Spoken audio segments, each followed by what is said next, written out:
Kita segera perbincangkan ini bersama dengan narasumber kami yang kedua, selaku Ketua LP5 Bubble, Jumli Jamaluddin di ujung telepon. Radio Republik Indonesia, RRI Pro 1. Selamat pagi, Assalamualaikum Pak Jumli. Selamat pagi, waalaikumsalam warahmatullahi wabarakatuh, Mbak Ai. Baik. Ya. Pak Jumli, kita ketemu lagi nih karena kita menyikapi apa yang sekarang ini sedang menjadi was-wasnya masyarakat. Was-wasnya dalam artian ya kita bicara BBM ya. Kalau BBM naik itu kan pasti kita mikir aduh naik lagi gitu. Sementara kita tahu kita sekarang nih mulai sedikit bangkit begitu setelah 2 tahun 3 tahun dihantam pandemi COVID-19 walaupun sekarang kenyataannya kita masih berdampingan dengan COVID-19.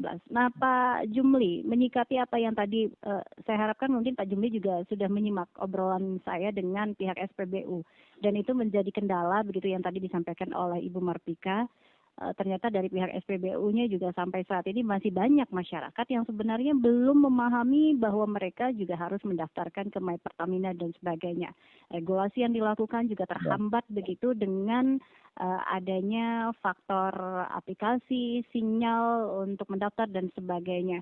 Hambatan-hambatan ini kalau dari pengamatan Pak Jumli, apa yang nantinya akan berakibat kepada masyarakat, Pak Jumli?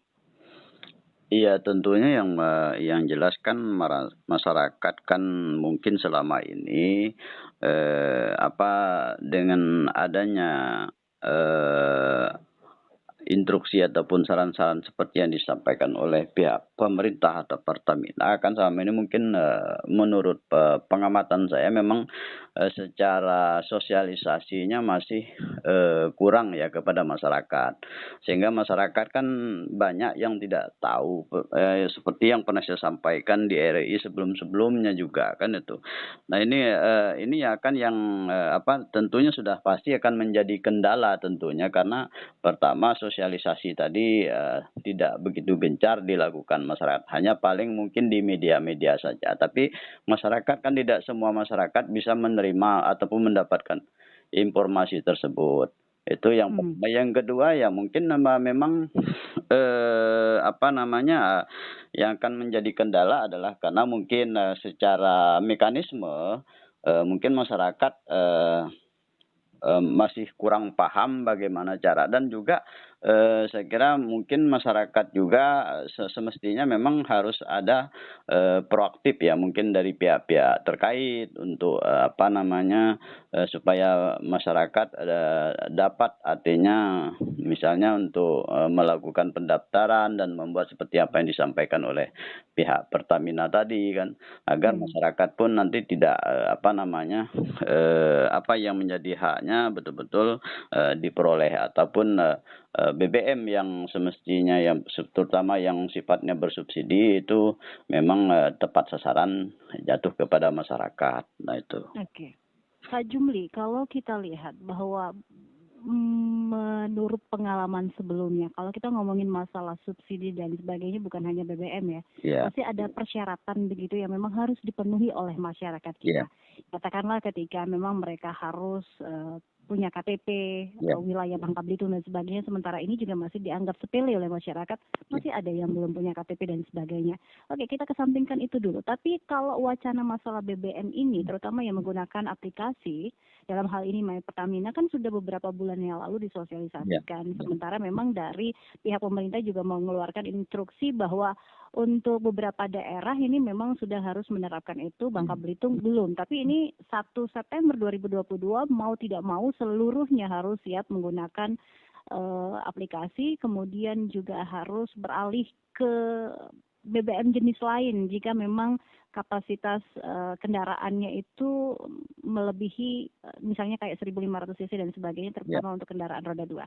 Tapi masyarakat ini saya kurang tahu nanti tidak secara keseluruhan, tapi cara berpikir kita ini kan memang harus dirubah. Kurang gencarkah dari pihak tertentu untuk mensosialisasikan ini, atau memang masyarakatnya yang dalam tanda kutip agak anggap remeh, tidak peduli, tidak retak, tidak manik-enek kalau orang sini bilang gitu ya, yang sering terjadi begitu. Ini mungkin bisa dilihat dari pengamatannya Pak Jumli sendiri yang memang secara tidak langsung kan bersentuhan dengan masyarakat. Pak Jumli silakan. Iya, sebetulnya kan, tidak semua masyarakat yang saya sampaikan tadi tahu dengan adanya informasi-informasi tersebut, baik itu di media maupun karena yang saya rasakan juga yang bersama-sama dengan masyarakat, tentunya di tengah-tengah masyarakat, terkait dengan informasi beberapa bulan yang lalu, bahkan masyarakat sama sekali sepertinya ada yang banyak yang tidak tahu bahwa adanya informasi seperti itu. Artinya informasi itu ada yang tidak tersampaikan kepada sebagian masyarakat. Nah, ini yang mungkin yang memang harus, mungkin meskipun, pihak terkait, sudah gencar mungkin secara teknisnya untuk menyampaikan itu kan hanya melalui media dan juga hanya melalui mungkin instruksi dia yang ada pada misalnya disampaikan dengan cara selebaran dan sebagainya. Namun ke masyarakat yang di tingkat bawahnya sama sekali hanya istilah sebagian yang, tahu. Tapi memang, yang tahu pun mereka tidak tahu lagi seperti apa kelanjutannya untuk istilahnya untuk meneruskan informasi itu harusnya seperti apa. Dan memang masyarakat kita kan, mereka kan istilahnya tidak mau ambil pusing lah sepertinya Kak, terkait dengan informasi-informasi tersebut. Nah, saya kira memang, dari pihak-pihak terkait lah yang memang harus, giat dan gencar untuk agar masyarakat ini betul-betul istilahnya mau mengikuti apa yang sudah disampaikan oleh pihak-pihak terkait dengan aturan misalnya tadi untuk, mendaftarkan secara aplikasi kan seperti itu. Nah, ini yang, sekarang ini yang saya tahu karena sampai sekarang pun tidak ada masyarakat heboh-heboh misalnya ingin, mendaftarkan, hal tersebut. Artinya kan masyarakat ada yang tahu tapi mereka hanya sekedar tahu saja tapi kelanjutannya mereka tidak tahu harus seperti apa. Nah, ini mungkin yang kurang digencarkan oleh pihak terkait. Kurang gencar sosialisasi bisa jadi seperti itu.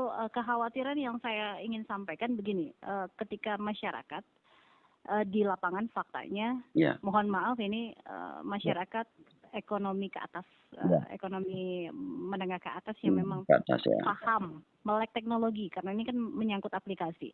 Sudah paham ada beberapa persyaratan yang memang diajukan, harus KTP, harus cek kir kendaraan, kemudian harus menyertakan foto kendaraannya, termasuk STNK yang memang menjelaskan berapa kapasitas dari kendaraan tersebut. Itu bagi yang paham. Nah, sekarang itu mereka akan rame-rame nih karena sudah tahu pastinya karena mereka butuh Pertalite walaupun hitung-hitungannya nanti akan dilihat ya mereka pantas atau tidak mendapatkan Pertalite. Tapi yang masyarakat awam yang sebenarnya memang benar-benar mereka itu harus mendapatkan BBM bersubsidi ini kebanyakan dengan persyaratan yang diajukan ini yang terkendalanya di situ. Apa yang harus dirubah atau apa yang harus dibuat sehingga regulasi ini sama koordinasinya nyambung ke masyarakat ekonomi menengah ke bawah, Pak Jumli. Iya.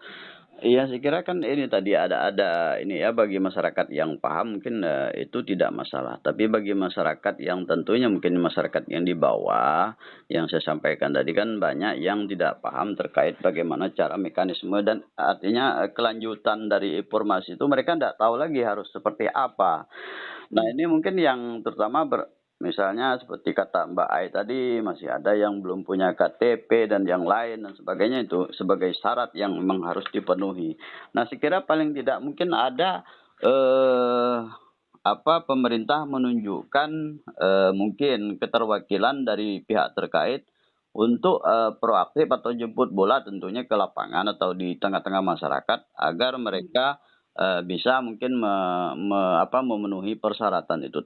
Namun saya kira juga bagi yang mereka kan masyarakat awam ini berbeda dengan masyarakat yang memang sudah sangat paham.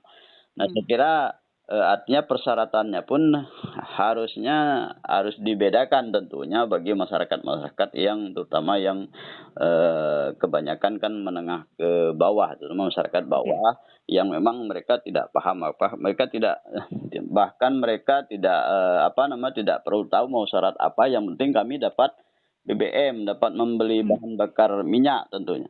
Nah, mengenai persyarat itu mereka sama sekali kan tidak pernah pusing atau menggubriskan masalah itu. Nah, hendaknya memang harus ada keterwakilan dari pihak-pihak terkait untuk proaktif, misalnya turun langsung ke masyarakat untuk mengkoordinir masalah misalnya terkaitan dengan persyaratan-persyaratan. Tapi saya kira memang persyaratan-persyaratan itu harus dibedakan kepada masyarakat yang sama sekali, yang artinya bukan misalnya persyaratan KTP harus tidak ada KTP juga bisa mendaftar. Ya paling tidak mungkin memberikan arahan kepada masyarakat ya lebih baik uruslah dulu KTP-nya dan sebagainya, kan itu. Tentunya seperti itu. Iya, karena kalau masalah KTP itu sebenarnya nggak bisa ditawar-tawar juga, karena itu adalah syarat ultim mereka menetap sebagai warga negara Indonesia, begitu ya Pak. Ini harus dijawab singkat nih Pak Jumli, karena waktu kita sebenarnya cuma 1 menit lagi. Ini dengan 2 pertanyaan yang bisa dijadikan masukan juga, karena tadi ini masukan dari pihak SPBU juga. Yang pertama sebenarnya ketika BBM bersubsidi ini nantinya masyarakat harus memenuhi persyaratan lunas pajak, ada yang lulus uji KIR dan sebagainya. Kalau menurut Anda jawab singkat nanti, baguskah langkah ini atau agak berlebihan? Terus yang kedua, pihak SPBU juga menyampaikan ini sebenarnya bingung menentukan langkahnya harus seperti apa karena 1 September tinggal sebentar lagi, sementara diterapkan ini harus dilaksanakan. Antisipasi apa yang harus ditempuh pemerintah dan juga Pertamina serta SPBU agar pelayanan terhadap masyarakat tidak terganggu mengingat terjadinya penumpukan. Nggak ada hal seperti ini saja masih antri begitu.